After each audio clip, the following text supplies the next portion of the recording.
A tradicional cea de Nadal de Gealsa tivo este ano un protagonista especial. E este non foi outro que o seu presidente fundador, Jesús Alonso Fernández, ao celebrarse o seu 90 aniversario. Por tal efeméride, a conserveira boirense preparou unha celebración diferente, na que non faltou o tradicional cumpleanos feliz.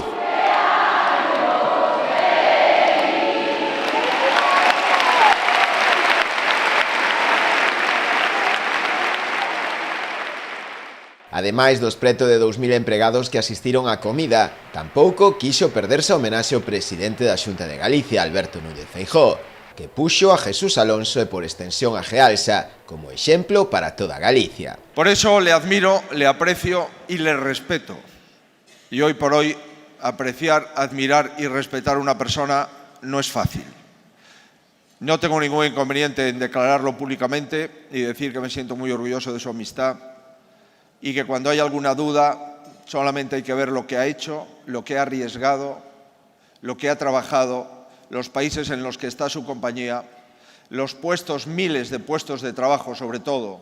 Tampouco faltou o acto o alcalde de Boiro, José Ramón Romero, que ademais de felicitalo, lle anunciou o acordo tomado no último pleno de dedicarlle unha rúa na localidade. Pasado mércores 18, no último pleno deste ano, foi aprobado o nomeamento dunha rúa que levará o seu nome.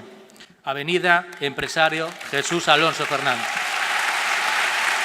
Como é tradición, o actual presidente do grupo empresarial, Jesús Alonso Escurís, aproveitou tamén este acto para facer balance do ano que acaba, no que destacou que a cifra de negocio chegou aos 670 millóns de euros, cunhas previsións para o vindeiro exercicio de superar os 700. En Gealsa con unos 670 millones de euros. Como veis, yo tengo que echar mano de la memoria para recordar los años en los que yo empezaba a trabajar, que iban por delante las ventas de la producción, que era una regla de oro del jefe, siempre vender, la venta por delante. Habríamos podido llegar a los 700, estamos convencidos que el año que viene los pasaremos, porque las ventas están evolucionando muy bien y ya veis, estamos haciendo las reformas, inversiones, reorganizaciones pertinentes.